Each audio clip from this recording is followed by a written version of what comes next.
Good afternoon, class. Children, today we will revise first chapter of economics, that is the story of village Palanpur. And in this chapter, this is very basic chapter of economic, right? How the economic activities are important in an economy, okay? And what are the important factors of production? The first economic activity is agriculture, that is farming sector, farming activity. Okay, so in this chapter, basically you are learning the story of village Palampur. Palampur is hypothetical village. Okay, it is just a imaginary village. As such, there is no village. Maybe ऐसा सुना है मैंने कि हिमाचल प्रदेश में एक Palampur village है, गुजरात में भी पालमपुर विलेज है, ठीक है, in part of borders of UP west, ठीक है. So this is a basically hypothetical village, and with the help of this case, we are learning about the factors of production, what are the importance of these factors, and how it is important to run any economy. Okay, so first of all, you can see in this I am showing you here, and side by side you can ask your questions.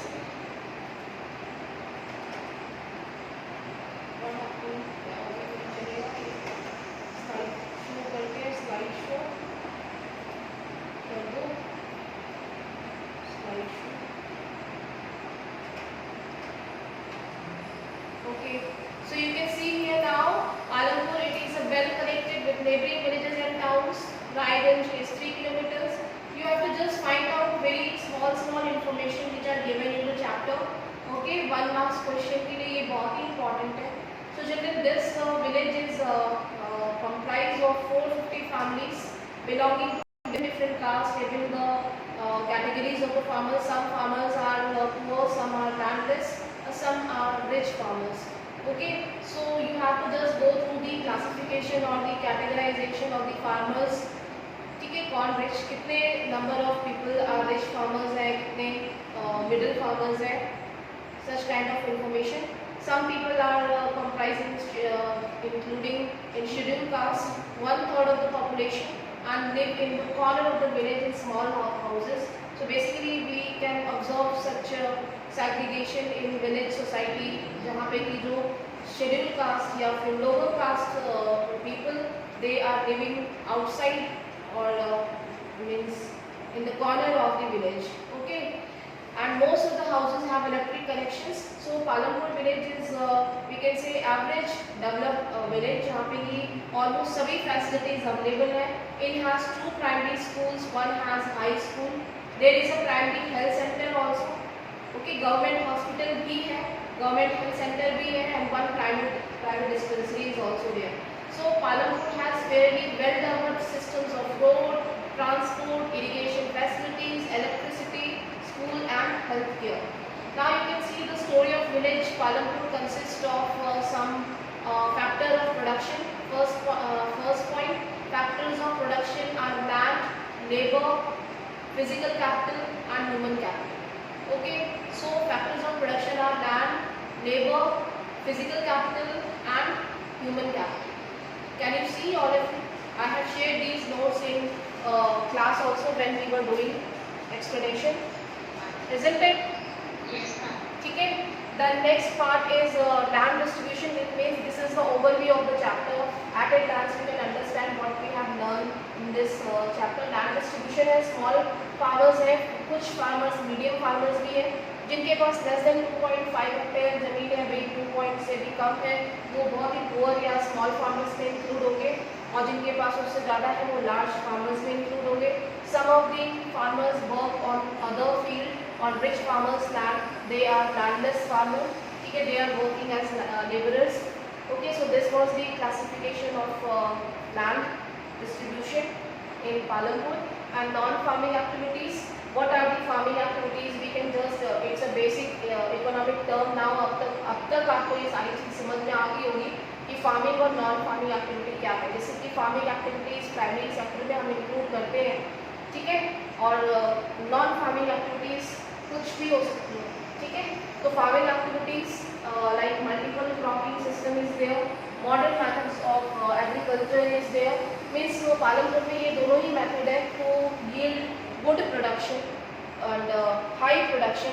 They are using this technique, modern methods of agriculture and multiple cropping. Both the systems they are using. Modern methods में ये सारी चीज़ें आ जाएंगी भाई, जो हमारे के लिए क्रॉप प्रोडक्शन के लिए बहुत ही इंपॉर्टेंट है, ज़्यादा से ज़्यादा प्रोडक्शन कर सके। ठीक है, इरिगेशन के सिस्टम आर्टिफिशियल भी अवेलेबल है, dams, canals, pump set, everything they are using. ठीक है, एंड देन मल्टीपल क्रॉपिंग क्या है? Multiple cropping means to increase the production. They are using 2 types of crops at the same piece of land they are growing. ठीक है, this is multiple cropping, right. Non farming में देख रहे थे क्या है? नॉन फार्मिंग में भी स्मॉल शॉपकीपर्स हैं, पंचर जो साइकिल के पंचर्स हैं, मैकेनिक है, स्मॉल रिपेयरिंग शॉप्स हैं, मैन्युफैक्चरिंग इंडस्ट्रीज है, स्मॉल पॉटरी है, पॉटरी मेकिंग है। ठीक है, some of the people are also providing services जैसे कि PHC कार्ड, ये डिस्पेंसरी है, स्कूल है, तो they are providing non farming services in Palampur village, that is teaching, doctors and nursing, etc. etc. ठीक है, now you can see the capital requirements. Capital requirement क्या है? Here to save money and to borrow money. People, those who are rich, they are large farmers and medium farmers. They can save some part of their money. But here some people also take loan. They borrow money from other rich landlords, money lenders, or maybe कोई भी और other relatives जिससे कि वो बोरो करते हैं money for the farming. Okay, और small farmers generally जो है वो लैंडलेस फार्मर्स जो है अपने सर्वाइवल के लिए लोन लेते हैं, but it will be very difficult if they will be their crop fails due to any reason, they will be unable to repay the loan. Okay, so in this way they will be in डेब्ट trap, ये शायद हमने पढ़ा है इसमें। ठीक है, now organisation of production, there will be some important objectives to do any kind of production, that is the production of goods and services that we want. Are 4 requirements for any kind of manufacturing: land, natural resources, like हम सिर्फ land की availability पे भी depend नहीं कर सकते, land कितनी useful है हमारे लिए वो नेचुरल रिसोर्सेज पे भी डिपेंड करता है, such as water, forest, minerals. ठीक है, what type of soil is available. Then labor is another important factor. People who can perform all the kind of work, means land and other resources cannot work itself. Again and again we studied this thing. So labor is another important point of production. Without labor, nobody will work. Okay, labor can be divided into 2 parts, that is skilled labor or non-skilled labor. Are you listening, all of you? I am not listening any response. आप लोगों को कोई confusion है? Is there any doubt, any confusion? No. Okay. So students, labor को हम 2 type में divide कर सकते हैं। आगे आने वाली क्लासेस में भी आप बार-बार पढ़ोगे कि जो लेबर है या फिर रिसोर्सेज है उनको हम स्किल्ड लेबर और नॉन स्किल्ड लेबर में डिवाइड कर सकते हैं। स्किल्ड वो लोग हैं जो कि एजुकेटेड हैं, क्वालिफाइड है, ट्रेन्ड है, उनको हमें ज़्यादा सिखाने की ज़रूरत नहीं है, नॉलेजेबल है, they can perform there task. Okay, and non skilled वो लोग हैं जो इलिटरेट है, बहुत ज़्यादा पढ़े लिखे नहीं है, वर्कर्स है, कंस्ट्रक्शन वर्क है, मैनुअल या जो परमानेंटली जॉब नहीं करते हैं, कहीं ना कहीं वो किसी न किसी काम को बस परफॉर्म करते हैं फॉर देयर सर्वाइवल। ठीक है, so these are considered as non skilled labour. Now physical capital, what is physical capital? It is very important, that is the variety of inputs, whatever inputs, भाई क्या चीज़ें, क्या tools, क्या equipments हम production के लिए use करते हैं, वो सारी चीज़ें फिजिकल कैपिटल में आ जाएगी। It required at every stage during production. ठीक है, फिजिकल कैपिटल की ज़रूरत हमें हमेशा ही रहती है, हर स्टेज पे रहती है प्रोडक्शन करते समय। ठीक है, किसी भी इंडस्ट्री में अगर हम बात करें तो, अगर हम फार्मिंग कर रहे हैं तो भी फिक्स्ड कैपिटल है, जैसे कि लैंड और टूल्स, मशीन, ये फिक्स्ड कैपिटल है। It can be used in production over many years. एक लैंड को खरीद के हम प्रोडक्शन कर सकते हैं कई सालों तक, ठीक है, कई जनरेशन तक, क्योंकि वो फिक्स्ड है। अंडरस्टैंड? कोई टूल्स और मशीन है, उसको हमने खरीदा तो हम बार बार टूल, मशीन या ट्रैक्टर हम हर साल नहीं खरीदते, हम इक्विपमेंट्स जो है वो हर साल नहीं खरीदते, ये कई सालों तक चलता है, तो it is called fixed capital. ठीक है, working capital that is raw materials and seeds and capital, that is money, finance. इसकी ज़रूरत हमें पड़ती है, रॉ मटेरियल्स की ज़रूरत हमें पड़ती है प्रोडक्शन में, ठीक है, इसीलिए इसको वर्किंग कैपिटल कहा गया। A variety of raw materials and some money, ठीक है, केमिकल, फर्टिलाइजर्स, भाई इसको हम एक ही बार खरीद के बैठ नहीं जाते, इसको हमें खरीदना पड़ता है प्रोडक्शन के लिए बार बार। मनी इन हैंड, मनी की ज़रूरत तो हमेशा ही पड़ेगी, हर दिन होती है, ठीक है। Then next point physical capital के बाद human capital. Human capital includes knowledge, enterprise, सारी चीज़ों को कंबाइन करके प्रोडक्शन करना इज कॉल्ड एंटरप्रेन्योरशिप, एंटरप्राइज, ठीक है। To be able to together other three requirement, सारी चीज़ों को मिला के ही हम प्रोडक्शन कर सकते हैं, that is called human capital, ठीक है। Every production is organized by combining man, labor, physical capital and human capital which are known as production, ठीक है। इन सभी चीज़ों को कंबाइन जो है करके प्रोडक्शन किया जा सकता है, यानी कि that is production. Now you can see the same thing, flow of organisation of production, land, labour, physical capital and human capital. Now farming in Palampur, so we have learn, yes, हाँ बोलो, किसी ने पूछा क्वेश्चन, हाँ बोलिए।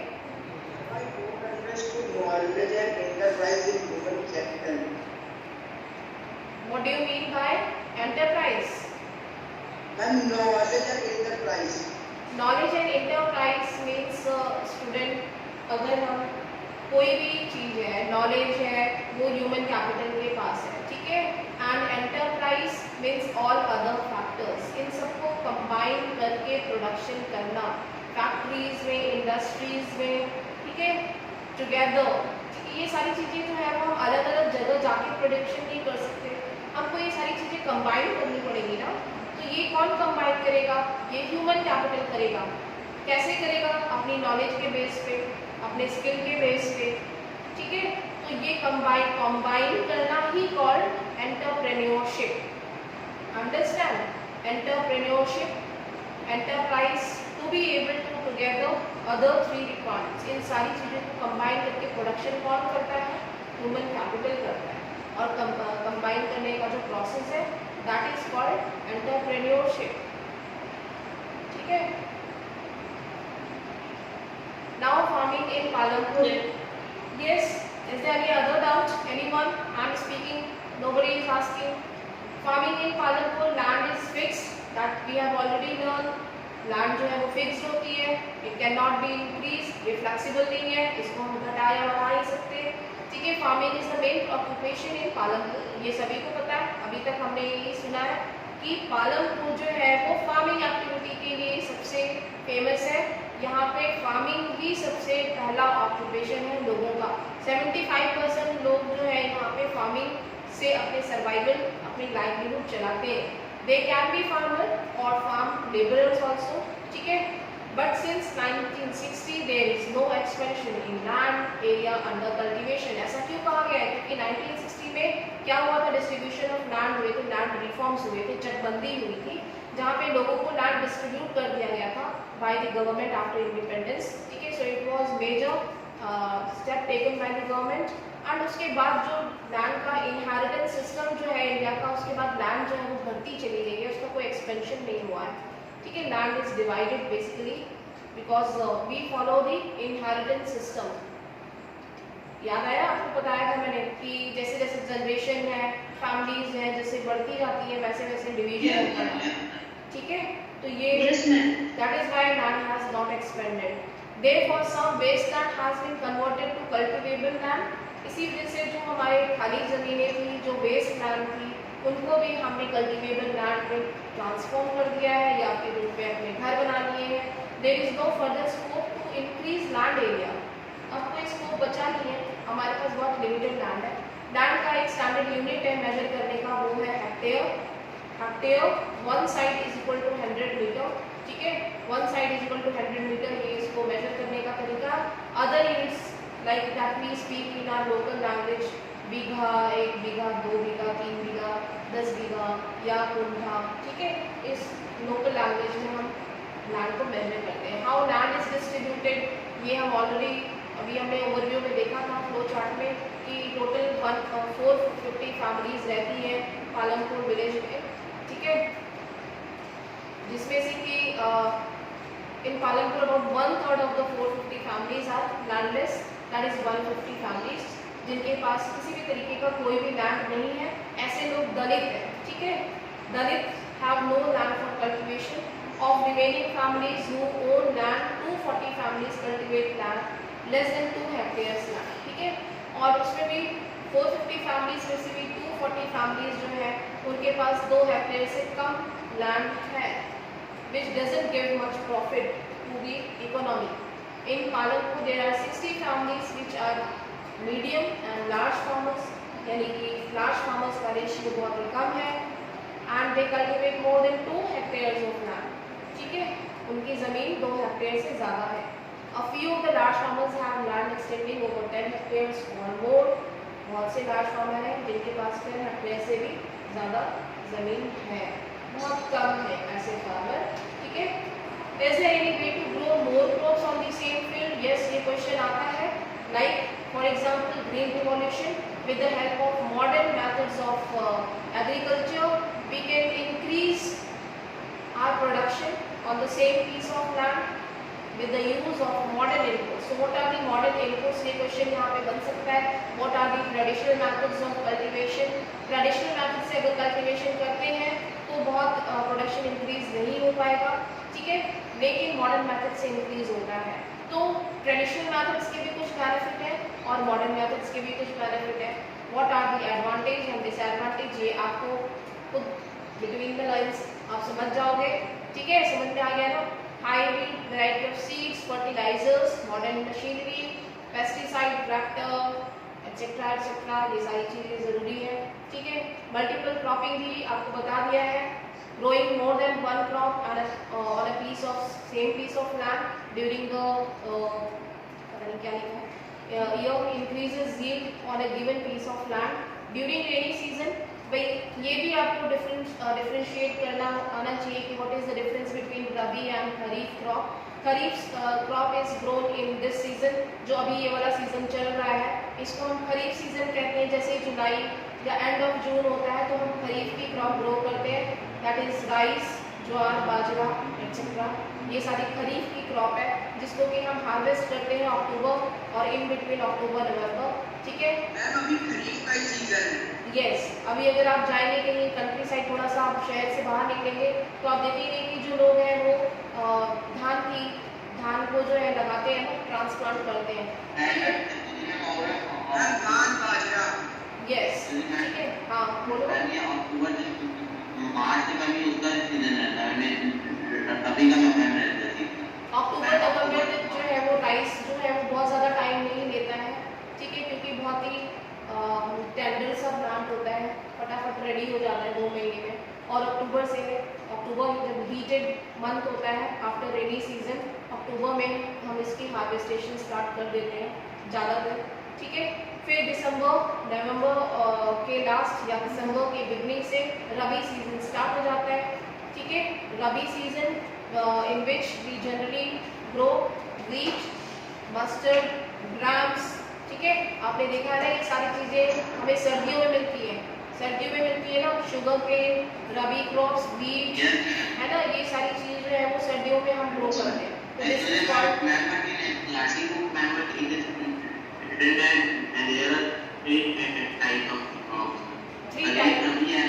Yes, मैं third type का मैं बता रही हूँ ना, ठीक है। Rabi crop is winter crop and in between kharif and rabi there is a very small time transformation time चलता है, जिस टाइम पे हम कह सकते हैं कि जब अप्रैल में हार्वेस्ट होता है रबी क्रॉप का, ठीक है।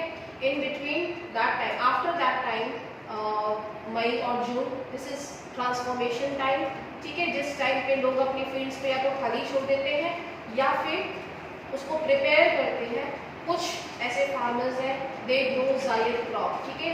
तो जायद crop is it can be grown in within 15 to 20 days, for example muskmelon, watermelon, ठीक है, cucumber, this can be grown in Zayed season. Understood now? ठीक है। What are the modern methods of agriculture? ये बहुत ही common question है and I think आप लोगों को पता है green revolution was started from Punjab.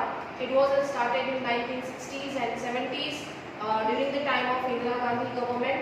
It was basically objective for increasing our production, ठीक है, wheat and other grains. Yes, is there any doubt, any question?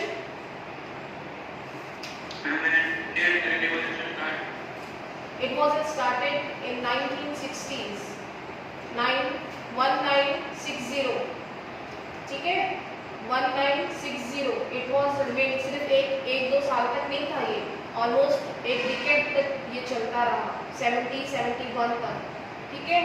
तो बेसिकली ग्रीन रिवॉल्यूशन इसको इसीलिए कहा गया है. It was started in which government focused to increase the production of grains and they wanted to become the food securer country, ठीक है, ताकि किसी भी तरीके का कोई एपिडेमिक या स्कैरसिटी ऑफ फूड कंट्री में ना रहे. इसीलिए गवर्नमेंट ने ग्रीन रिवॉल्यूशन स्टार्ट किया. ओके, उसके बाद बहुत सारे अदर रिवॉल्यूशंस हुए, operation flood, white revolution, blue revolution, ठीक है. With that sustain that you have to give answer. क्या हुआ था? White revolution basically started to increase the milk production. ठीक है, milk production. You have heard about the name of Ananda milk. Ananda milk का नाम सुना है ना? ठीक है, Amul. Yes, ma'am. Yes. ठीक है. So these were some examples. So white revolution is basically not given. दिया नहीं है आपकी बुक में ये white revolution. ठीक है. What are the side effects of disadvantage of green revolution? It was basically decreases the soil fertility. ठीक है, use of chemical fertilizers, ज़्यादा chemical use करने से भी क्या होगा, soil की fertility decrease हो जाएगी. तो लगातार ये use होने से chemical fertilizers, insecticides से क्या होगा, soil की quality deplete होगी. ठीक है. Who will provide the labor?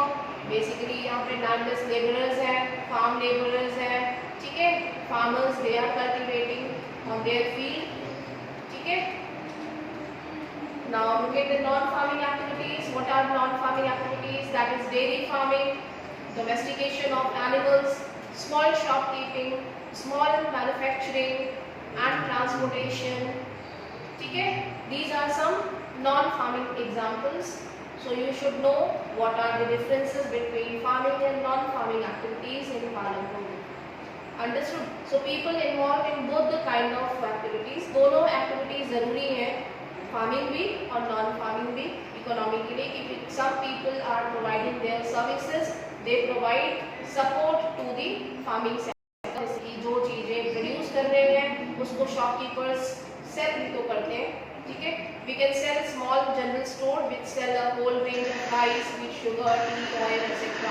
Dairy farming is we can say side activity जिसको कि farming के साथ लोग practice करते हैं, ठीक है. And then small scale manufacturing. Yes, हाँ please बोलो. And jaggery activity is non-farm activity. Which activity? Ashutosh. And jaggery. Jaggery is manufacturing. It comes under manufacturing sector. ठीक है, ये farming And sector. they non-farm activity. Yes, it is not farming activity. Jaggery क्या है? Jaggery is manufacturing of wood. ठीक है, from the sugar cane. Sugar cane से बनता है ना wood. ठीक है, तो ये प्राइमरी सेक्टर में नहीं आएगा. Growing of sugar cane, ठीक है, growing of sugar cane या production of sugar cane can be included in farming sector, in agriculture sector. Understood? Making of wood, making of jaggery is included in manufacturing in secondary sector. Understood? Is there any other question? Any doubt? Anyone? Priyanshu, Ayush, Shadab, Shaurya, Athar, Shashank, Vaibhav. Please switch on your camera, everyone. If you have any doubt, any questions, please ask. Don't hesitate. Now we have come. हाँ, please बोलो. आपके exam में आएगा तो non-farm activities का होगा. Non-farming में यही सब. अगर एग्जाम में आ गया कि जैगरी कौन सी एक्टिविटी तो non-farm activity. जैगरी क्या बेटा? Jaggery is commodity. जैगरी एक गुण को कहते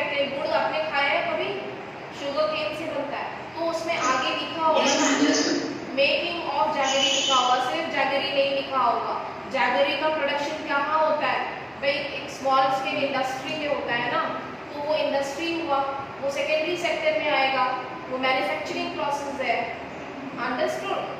ठीक है, तो अगर मेकिंग ऑफ ज्वेलरी आता है तो वो आप सेकेंडरी सेक्टर में लिखोगे, मैन्युफैक्चरिंग सेक्टर में लिखोगे।